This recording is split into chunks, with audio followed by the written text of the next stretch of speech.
కొండపిలో 3 సార్లు ఎమ్మెల్యేగా గెలిచిన వీరాంజనేయ స్వామి మాటలకే పరిమితమవుతున్నారా? మంత్రి పదవి దక్కాక ఆయన వ్యవహార శైలి మారిందా? వాలంటీర్ వ్యవస్థపై మంత్రికి స్పష్టత లేదా? 15 ఆగస్టు నాడు విజయవాడలోని అంబేద్కర్ విగ్రహాన్ని చీకట్లోనే ఉంచారని నిజంగా మంత్రికి తెలియదా? విమర్శించకపోయి మంత్రే విమర్శల పాలు అవుతున్నారా? ఇంతకీ నియోజకవర్గంలో సొంత పార్టీలోనే మంత్రికి విమర్శల వేడి తగులుతోందా? What's the story?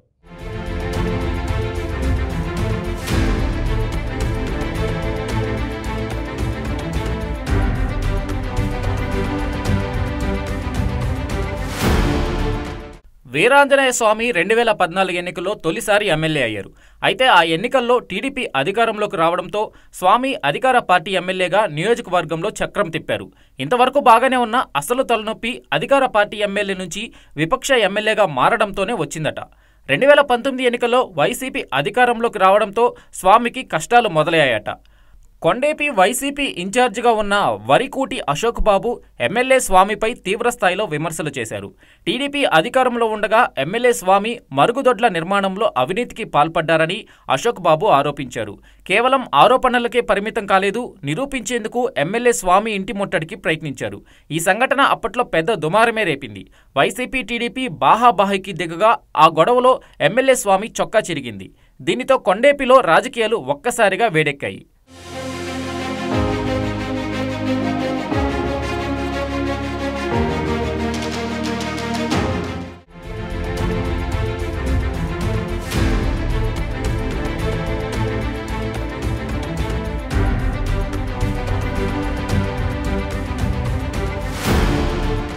ఎమ్మెల్యేగా 3 సార్లు గెలిపిస్తే నియోజకవర్గంలో ఆశించిన స్థాయిలో అభివృద్ధి చేయడం లేదనే విమర్శలు ఉన్నాయి.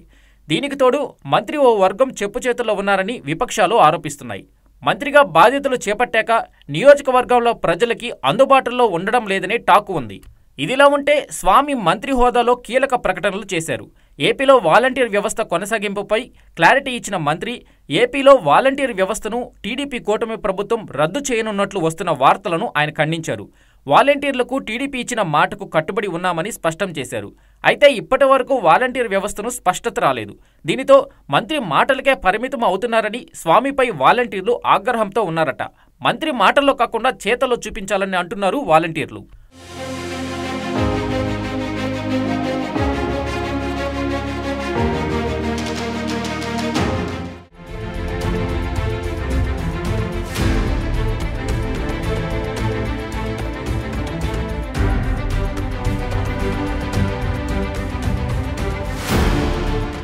మంత్రి వీరాంజనేయ స్వామి విజయవాడలోని పీడబ్ల్యూడీ గ్రౌండ్స్లో డాక్టర్ బిఆర్ అంబేద్కర్ విగ్రహం పరిసర ప్రాంతాలను పరిశీలించిన ఆయన వైసీపీపై విమర్శలు చేశారు. విమర్శలపై వైసీపీ కూడా గట్టిగానే కౌంటర్ ఇచ్చింది మంత్రికి. అంబేద్కర్ రాజ్యాంగం ద్వారా మంత్రి పదవి దక్కించుకున్న స్వామి అంబేద్కర్ విగ్రహాన్ని చిన్నచూపు చూస్తుంటే ఏం చేస్తున్నారని ఎదురుదాడి చేశారు. 15 ఆగస్టు నాడు విజయవాడలోని ప్రభుత్వ కార్యాలయాలకు విద్యుత్ అలంకరణ చేసి అంబేద్కర్ విగ్రహాన్ని చీకటిమయం చేశారని మండిపడ్డారు. దీనితో రాజధాని రాజకీయం ఆసక్తికరంగా మారింది. మంత్రి స్వామికి విపక్షాల విమర్శలతో పాటు నియోజకవర్గంలో సొంత పార్టీ నేతల నుంచి విమర్శల వేడి తగులుతుందట. మరి మంత్రి విమర్శలకి చెక్ పెడతారో లేదో చూడాలి.